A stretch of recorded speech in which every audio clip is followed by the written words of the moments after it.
تو ایتھیزم پھیل رہا ہے نا, اور میں نے آپ کو رپورٹ پیش کی تھی نا کہ ایتھیس میں خودکشی کا ریشو زیادہ ہے, کیونکہ ایتھیزم کی طرف جاتا انسان بہت مرتبہ, ہمیشہ نہیں, بہت مرتبہ عدم برداشت کی وجہ سے. تھوڑی سی پریشانی آئی, اللہ کہاں ہے, اللہ میرے مسئلے کیوں نہیں حل کر رہا, تو پھر وہ اللہ ہے. اللہ پر ایمان کا مطلب وہ اللہ ہے, اس کو اللہ مانا جائے, تو اللہ کا مطلب اختیارات اس کے پاس ہے, میرے پاس نہیں ہے, تو اپنے حساب سے آپ کو چلائے گا, وہ آپ کے حساب سے نہیں چلے گا. پھر یہ ایتھیسٹ کہتے ہیں دعائیں قبول نہیں ہوتی, دعائیں قبول نہیں ہوتی. آج کل یہ نوجوان لڑکوں کو بہت ہے, یار میں اتنے دنوں سے دعا مانگ رہا ہوں قبول ہو نہیں رہی. کوئی اللہ نہیں ہے, سب مولویوں نے لوگوں کو بیوقوف بنایا ہوا ہے. ابے جن مولویوں کے تم کہہ رہے ہو بیوقوف بنایا ہوا, وہ تم سے زیادہ دعائیں مانگ رہے ہوتے ہیں. اگر بیوقوف بنایا ہوا ہوتا وہ نہیں مانگتے, تمہیں کو لگایا ہوا ہوتا دعاؤں پہ انہوں نے. لیکن وہ جب دعا مانگتے ہیں ان کو قبولیت سے کوئی سروکار ہوتا ہی نہیں. ان کا مطلب ہوتا ہے اپنی فائل اللہ کی عدالت میں فائل کر دینا, اپنے ڈاکومنٹس اللہ کی عدالت میں جمع کرا دینا. یار تسلی اللہ کو بول دی ہے, اب جو ہوگا صحیح ہوگا. یہ تو اس لیے دعائیں مانگتے ہیں. یعقوب علیہ السلام ساری زندگی دعائیں مانگتے رہے, اللہ اولاد ملا دے, اولاد ملا دے, اولاد سے میری ملاقات کرا دے, میرے بچے کو محفوظ فرما لے, ہے نا. دعائیں مانگتے رہے, دعائیں مانگتے رہے. آنسر کیا آیا, دوسرا بچہ بھی گم گیا. یہی ہوا نا, بنیامین جو دوسرا بیٹا تھا وہ بھی بھائیوں نے یہ کہا کہ وہ بھی. تو اب کیا کہہ رہے ہیں, فصبر جمیل, صبر کروں گا اور صبر میں بھی جمال پیدا کروں گا. جمال کا مطلب خوبصورت صبر ہوگا. علماء کہتے ہیں صبر کی دیر آر ٹو ٹائپس آف صبر. ایک صبر یہ ہوتا ہے کہ آدمی واویلا تو نہیں کرے, نافرمانی تو نہیں کرے, لیکن ٹینشن سے منہ سے اور یوں ہی بنا رہے ہیں, کیا ہے نہیں ہو, بس منہ سے نکل نہیں رہے الفاظ ہیں کہ ٹھیک ہے صبر کریں گے, کیا کریں, مقدر میں یہی لکھا ہوا تھا. ایسا ہوتا ہے نا, جیسے آپ بولیں کہ یار ماشاء اللہ آپ کیا گھر میں حالات کیسے, صحیح چل رہے ہیں, بس کیا کریں, دنیا مسافر خانہ ہے, مفتی صاحب سے بیان میں سنا تھا, بس کیا ہے, ٹھیک ہے اللہ ہے بھائی, ٹھیک ہے, جب اس کا حکم ہوگا تو سن لے گا ہماری بھی دعا. اس کو کیا کہتے ہیں, اونلی صبر. اس کو کیا کہتے ہیں, اونلی صبر. چلو گناہ نہیں کر رہا کم بخت, اللہ کا انکار نہیں کر رہا, کوئی حرام کام نہیں کر رہا.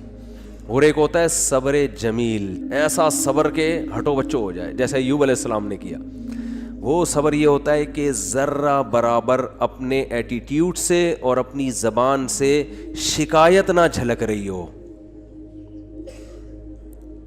جیسے ہمارے حضرت نے غربت میں فرماتے ہیں کہ جو میں صبر نہیں کرتا تھا کیونکہ مجھے ڈر لگتا تھا گناہ نہ ہو جائے. اللہ کہے گا صبر تو مصیبتوں پہ کیا جاتا ہے, تجھے مصیبت کہاں پہنچی ہوئی ہے, بلکہ میں اپنے آپ کو کیا سمجھتا تھا, بادشاہ ہوں, اس لیے میں لوگوں سے الگ رہتا ہوں. تو اس کو سرے سے مصیبت سمجھ ہی نہیں رہے ہیں, بلکہ کیا کہہ رہے ہیں, صبر جمیل. کیا کرنا ہے, ایسا صبر جس میں کیا ہو, جمال ہو. اور لا تیأسوا من روح اللہ, اے میرے بچوں اللہ کی رحمت سے نا امید مت ہو. اعلم من اللہ ما لا تعلمون, میں اللہ کے بارے میں وہ کچھ جانتا ہوں جو تم نہیں جانتے. رو بھی رہے ہیں. اب آپ کہہ سکتے ہیں جب اپنے عمل سے بھی شکایت نہیں کرنی, زبان سے بھی, تو پھر رو کیوں رہے ہیں؟ یہ غیر اختیاری ہے, اس پہ کوئی پکڑ نہیں ہے, اور یہ آپ کے دل کے زندہ ہونے کی دلیل ہے. کیونکہ رونا بھی نہیں آ رہا بچے کے گمنے میں, اس کا مطلب آپ کے سینے میں دل ہی نہیں ہے. پھر تو قربانی نہیں ہے نا. اتنا غم تو ہوگا تو غم زدہ ہوں گے نا. اگر مثلا کوئی آدمی بچہ گم گیا اور اب یہ گھوم رہا ہے آرام سے, کہہ رہا بچہ گھوم گیا, صبر جمیل کریں گے, کچھ بھی نہیں ہے, تو یہ صبر جمیل نہیں ہے, اس کا مطلب یہ اس کا بچہ تھا ہی نہیں. حقیقت اپنا بچہ ہوتا تو اتنے مزے سے نہیں گھوم رہا ہوتا. ٹینشن یہ نیچرل ہے, آنکھیں بھی بہیں گی, غم بھی ہوگا, ٹینشن بھی ہوگی. زبان سے جو چیز غیر اختیاری ہے اس پہ پکڑ نہیں ہے. ہمارے نبی کی نواسی کا انتقال ہوا آپ کی گود میں, آپ کے آنکھوں سے آنسو ٹپکنا شروع. صحابہ نے عرض کیا یا رسول اللہ آپ تو صبر کی تلقین کرتے ہیں, تو آپ نے کیا فرمایا, آنکھیں بہہ رہی ہیں, دل غم زدہ ہے. یہ یعنی مطلب یہ کہ یہ دو چیزیں ہمارے اختیار میں, نہ آنکھوں کو روک سکتے ہیں نہ دل کو غم زدہ ہونے سے روک سکتے ہیں. زبان وہی کہے گی جس پہ اللہ راضی ہے. زبان کہے گی کہ جو اللہ کا حکم تھا, ما قدر اللہ, جو اللہ کے فیصلے ان فیصلوں پر راضی. لیکن جب اس ٹائپ کا صبر ہوتا ہے نا جو غیر اختیاری, تو وہ اعتدال سے ہوتا ہے. یعنی اس ٹائپ کا جو غم ہوتا ہے نا وہ اعتدال سے ہوتا ہے, اس میں آنسو بھی نکلتے ہیں, دل بھی غم زدہ ہوتا ہے. آج کل جو غم ہو رہے ہیں نا, جس طرح سے چیخنا پیٹنا, ہاں وہ میرے ساتھ یہ ہو گیا, گھر میں دیکھو نا کیا ہو رہا ہے. روزگار آپ گئے کہیں جاب کی تلاش میں, نہیں ملی جاب, انٹرویو میں فیل ہو گئے, باہر نکل کے چیزیں توڑ رہا پھوڑ رہا ہے, بیگم کا فون ہے اس کو گالیاں دینا شروع کر دیں. یہ غیر اختیاری نہیں ہے, یہ کیا ہے بولو, اختیاری. ہمارے جاننے والوں میں کسی کے بھائی کا انتقال ہو گیا, بھائی کو بھائی سے بڑی محبت تھی, جب دفنانے میں نا وہ کیا کر رہا ہے, اپنے بھائی سے بڑی محبت, حادثے میں انتقال ہو گیا, قبر کے پتھر سے سر اپنے پھوڑ رہا ہے.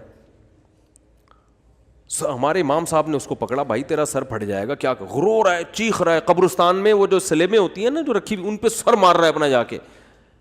یہ لوگ تو کہیں گے ماشاءاللہ بڑی محبت ہے, لیکن یہ بے صبر ہونے کی دلیل ہے. رو بھائی پابندی, یہ جو بالکل حواس باختہ اور رونا اور چیخنا اور یہ وہ جو ہمارے گھروں میں آج کل میتوں میں ہوتا ہے, اور مسئلہ ہو گیا تو چیزیں اٹھا کے پھینک رہا ہے, اور اس کو سمجھتے ہیں کہ میں اپنا بس غصہ نکال رہا ہوں, تو یہ گدھے ہونے کی تو دلیل ہو سکتی ہے میرے بھائی.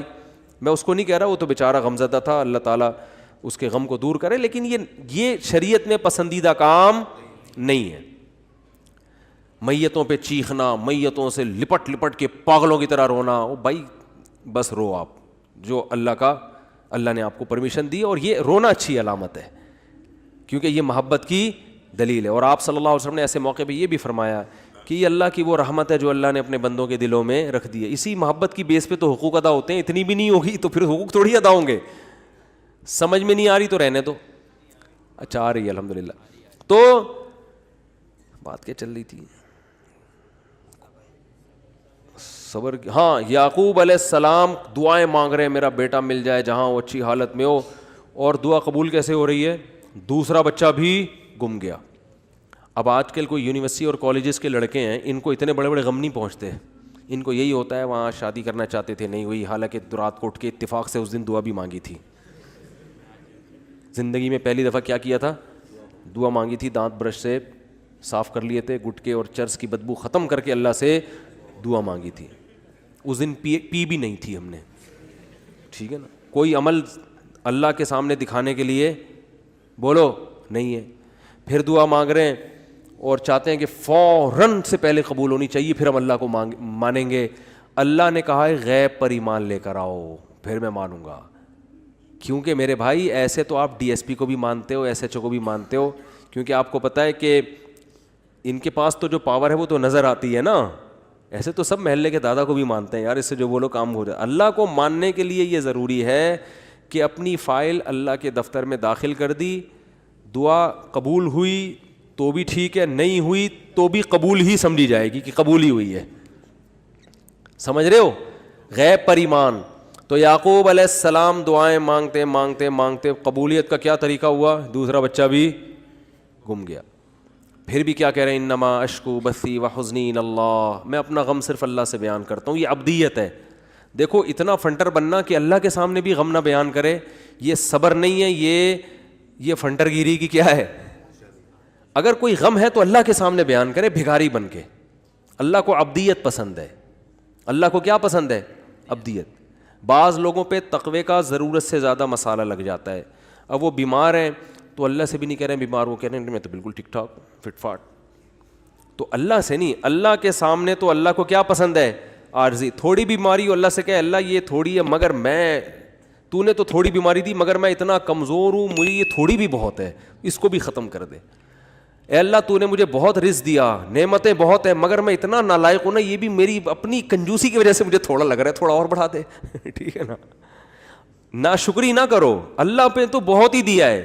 اپنی کمزوری بیان کرے آدمی کہ اللہ تو نے تو اتنا دیا مگر میں بہت نالائق, میں بہت کمزور. ہمارے حضرت گناہ سے بہت سخت بچا کرتے تھے, بہت زیادہ. کوئی پتہ چل جائے نا ناجائز ہے تو حضرت سے وہ کام نہیں کروا سکتا تھا کوئی کسی بھی طریقے سے. ناجائز تو کیا نامناسب کام بھی نہیں کروا سکتا تھا. ہمارے حضرت کا یہ مشہور تھا کہ کوئی کام جائز ہے مگر نامناسب ہے, علماء پہ سوٹ نہیں کرتا, وہ یہ ایک شریف آدمی پہ سوٹ نہیں کرتا. کچھ بھی کر لو حضرت نہیں کرتے تھے.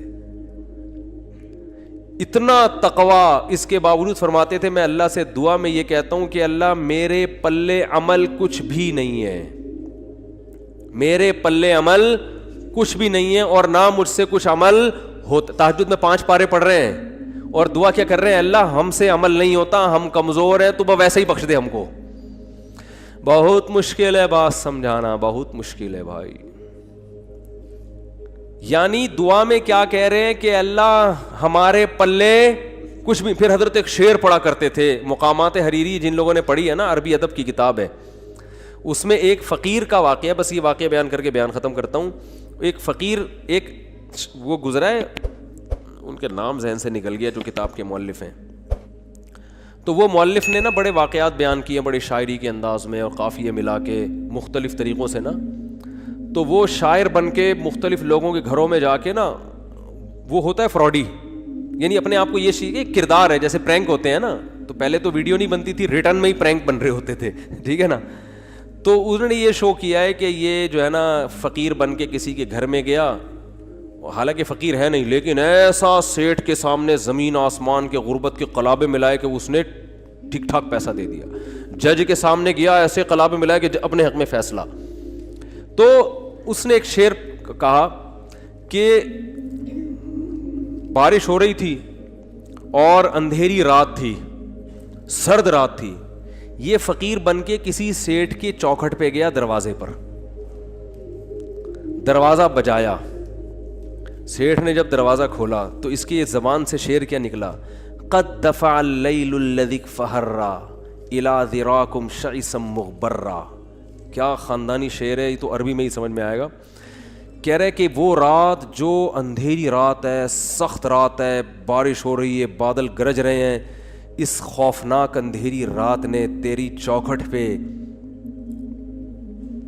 ایک ایسے شخص کو لا کے پھینک دیا ہے جو بالکل بے یار و مددگار ہے, غبار آلود بال اور پھٹے ہوئے کپڑے. شعیسا غبار آلود, مغبرہ غبار آلود, شعیسا بکھرے ہوئے بال, یعنی بالکل قسمہ پرسی کی حالت میں اس اندھیری رات نے ایک شخص کو تیری چوکھٹ پہ لا کے ڈال دیا ہے. تو سیٹھ کو تو جوش آئے گا نا, یار یہ رات کو میں ہی ملا تھا تیرے یہاں ڈالنے کے لیے, تو پیسے دے گا کہ نہیں دے گا. شاعری میں بڑی جان ہوتی ہے نا. قد دفع اللیل الذی, ورنہ رات کے اندھیرے میں کون کسی کے گھر پہ جاتا ہے, اور ایسی رات جو ٹھنڈی بھی ہو, برسات بھی ہو رہی ہو, اولے برس رہے ہوں اور جناب گھٹائیں آئی ہوئی ہوں, ایسی رات میں اگر کوئی کسی کی چوکھٹ پہ جا رہا ہے, اس کا مطلب واقعی وہ ضرورت مند ہے. تو کہہ رہے ہیں اندھیری رات نے تیری چوکھٹ پہ ایک ایسے آدمی کو لا کے ڈال دیے جس کے پاس بال بنانے کا کے اسباب بھی نہیں ہیں, غم کو صاف کرنے کے وسائل بھی نہیں ہیں. تو ہمارے حضرت یہ شعر فرماتے ہیں, میں تہجد میں پڑھتا ہوں جب اللہ کے سامنے کھڑا ہوتا ہوں نا, کہ اے اللہ اس اندھیری رات نے ایک ایسے شخص کو تیری چوکھٹ پہ لا کے ڈال دیا ہے جو عمل کے لحاظ سے بالکل زیرو ہے. پراگندہ بال کا مطلب عملی لحاظ سے غریب ترین, کچھ بھی عمل اپنے اعمال میں, وہ تو مال ظاہری لے رہے ہیں نا, یہ کیا مراد لے رہے ہیں, عمل مراد لے رہے ہیں. عمل کے لحاظ سے پراگندہ ہوں, میرے پلے کچھ بھی نہیں ہے سوائے تیری رحمت کی بھیک مانگنے کے لیے آیا ہوں. تو سب کچھ اہل اللہ سب کچھ کر کے بھی ایسی تواضع اللہ کے سامنے کہ اللہ ہمارے پلے کچھ بھی نہیں ہے. اور پھر فرماتے تھے میں سست ہوں, مجھ سے کچھ بھی نہیں ہوتا. حضرت ایک مثال بھی دیا کرتے تھے کہ والدین کا جو بچہ سست ہوتا ہے نا, اپاہج ہوتا ہے, تو والدین اس کا خیال زیادہ کرتے ہیں. تو فرماتے تھے میں اللہ سے کہتا ہوں ہم تو اپاہج ہیں, ہمارے اندر تو عمل کی صلاحیت, اپنی بدعمالیوں کی وجہ سے عمل کی صلاحیت ہی ختم ہو گئی ہے, تو ہمارا زیادہ خیال کر. تو اللہ کو یہ ابدیت پسند ہے, عمل کر کے بھی اپنے آپ کو زیرو سمجھنا.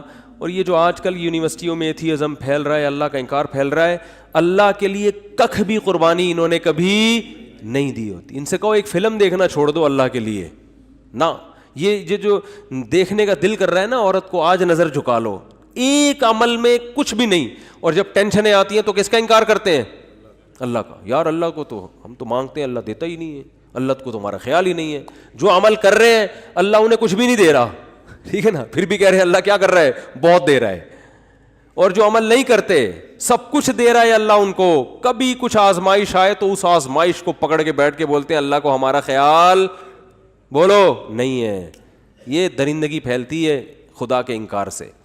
تو اب میں وہ بتاتا ہوں کہ وہ جب ان کو دعائیں قبول بھی نہیں ہو رہی تو مانگ کیوں رہے ہوتے ہیں وہ, جب اہل اللہ کی دعائیں قبول ہی نہیں ہو رہی تو سوال پیدا ہوتا ہے پھر مانگ کیوں رہے ہیں. حضرت یعقوب علیہ السلام کو چاہیے تھا نا 1-2 سال تک بچہ مانگتے نہیں ملتا تو کہتے چھوڑو یار کوئی اور کام کرو, اللہ تو دیتا ہے ہی نہیں.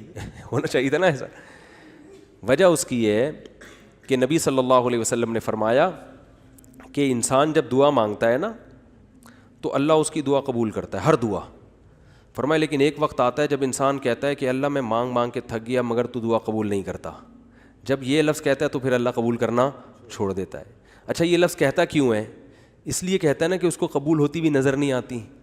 تو اللہ کے نبی نے فرمایا کہ جو نظر نہیں آ رہی نا قبول ہوتی ہوئی وہ ساری ہو رہی ہوتی ہیں, لیکن جب دل میں یہ خیالات آنا شروع ہو گئے اب قبول ہونا بند. تو اللہ قبول کر رہا ہے لیکن وہ اپنے حساب سے کر رہا ہے. وہ یعقوب علیہ السلام کے بیٹے کو چھڑوا کے اور پھر دوسرا بھائی بھی چھڑوا کے وہ آپ کو آزما رہا ہے کہ ابھی بھی مانگتے ہو کہ نہیں مانگتے. جب اللہ نے دیکھا آزمائش میں کامیاب تو اللہ نے بادشاہ بنا کے ملایا, ٹھیک ہے نا. ان ربی لطیف لما یشاء, تبھی تو حضرت یوسف نے کہا میرا رب بہت باریک بین ہے, بڑی لطافت سے بڑے خفیہ طریقوں سے کامیابی کے ناکامی کے نقشوں میں کامیابی کے راستے پیدا کرتا ہے.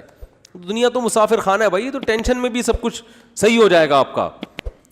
اور آپ دعا مانگ رہے ہیں اللہ یہ والا کام میرا ہو جائے, نہیں ہو رہا, یہ والا کام میرا ہو جائے. ہمارے حضرت فرمایا کرتے تھے اہل اللہ کو تو اس سے غرض ہی نہیں ہوتی کہ قبول ہو بھی رہی ہے کہ نہیں ہو رہی. وہ تو کہتے ہیں بس اللہ کے سامنے ہاتھ اٹھانے کی توفیق مل رہی ہے, دعائیں مانگنے کی مل رہی ہے, بس سیٹ ہے, بس یہی ہے, یہ ہمیں یہی چاہیے. باقی اللہ تیری مرضی, تو دے نہ دے, کیونکہ اصل تو کیا ہے آخرت ہے, وہاں تو ہم سے خوش ہو جائے گا, بس یہی کافی. تو فرماتے ہیں ان کے ہاں تو دعا خود مطلوب ہے. اس کی مثال دے کے بیان ختم کرتا ہوں. دیکھو آپ کو کسی سے عشق ہو گیا, آپ کو کسی سے کیا ہو گیا, خدا نخواستہ عشق ہو گیا. آپ بات کا بہانہ تلاش کرتے ہو کہ نہیں کرتے؟ شرما رہے ہیں چلو میں کہتا ہوں اگر ہو گیا, ابھی تو میں نے سب کو لپیٹ دیا تھا نا, تو ابھی کوئی بھی یوں نہیں کر رہا, یوں کوئی بھی نہیں کر رہا, سب بیٹھے ہوئے کہ پکڑے جائیں گے. تو اگر کسی کو عشق ہو جائے تو محبوبہ سے بات چیت کا بہانہ تلاش کرتا ہے کہ نہیں کرتا؟ تو اس بہانے میں بعض دفعہ یہ ہوتا ہے کہ یار کوئی بات ہو تو میں کروں بھی نا, ورنہ اگلا بولے گا بلا وجہ. تو آپ پھر کوئی ریکویسٹ کر دیتے ہیں کہ وہ دیکھیے وہ میں نے آپ کو اصل میں کال کی تھی, وہ آپ کے والد صاحب اس میں ایک پولیس آفیسر ہیں, تو میرے بھائی کا تھوڑا سا کام اٹکا ہوا ہے, وہ اگر ہو جائے تو کتنا اچھا ہوگا, کہتے ہیں نا. تو اصل میں یہ مقصد ہی نہیں ہوتا کہ بھائی کا کام اٹکا ہوا ہے وہ ہو جائے, یار کسی بہانے کو بات تو ہو ٹھیک ہے, کیا خیال ہے. اور لڑکی کو عشق ہو جائے اس کا بھی یہی حال ہوتا ہے, ایویں وہ بات کرے, کوئی بات ہونی چاہیے. اب اس کو پتا ہے کہ سامنے والا فضول بات نہیں کرتا, تو وہ پھر بات میں کیا کرے گی, وہ کوئی کام لگا دے گی. ایک مسئلہ پوچھنا ہے آپ سے, میرے سے عشق ہوتا نہیں ہے, ایک مثال دے رہا ہوں. اگر کسی مولانا سے آج کل عشق مارکیٹ میں کیا ہے, شارٹ ہے, مولانا سے نہیں ہوتا کہیں. لیکن اگر ہو جائے تو مولانا سے مسئلہ پوچھے گی, مسئلے کا جو جواب ملے گا اس کی طرف توجہ نہیں ہوگی. ابے جو بھی جواب ہے جائز ہے ناجائز ہے بھاڑ میں جائے. دوسرا مسئلہ, تیسرا مسئلہ, ایسا ہوگا کہ نہیں ہوگا. ڈاکٹر سے علاج کرائے گی, کسی ڈاکٹر سے عشق ہو گیا تو نہ کوئی نزلہ ہے نہ زکام ہے کھانسی, ویسے جا کے مشورے لینا شروع کر دیتی ہیں کہ ڈاکٹر صاحب اگر زکام ہو جائے سردیوں میں تو اینٹی الرجی کون سی زیادہ صحت کے لیے مناسب ہے. ڈاکٹر کہے گا ریجیکس کھا لو, اس میں تو نیند ہوتی ہے. ڈاکٹر یہ سمجھ رہا ہوتا ہے شاید اس کو معلومات چاہیے, او بھائی ان کو معلومات نہیں چاہیے, ان کو آپ سے بات کرنے کا بہانہ چاہیے. ریجیکس گئی. تو بالکل اہل اللہ کی یہی حالت اللہ کے ساتھ ہوتی ہے. اللہ دعا قبول کر نہ کر وہ تیرا مسئلہ ہے. ہم مانگیں گے تو اس لیے تاکہ قبول ہو جائے, تو ہم تو بندے ہیں. لیکن ایک بہت بڑا مسئلہ یہ ہے کہ ہم تو تجھ سے بات کرنا چاہتے ہیں.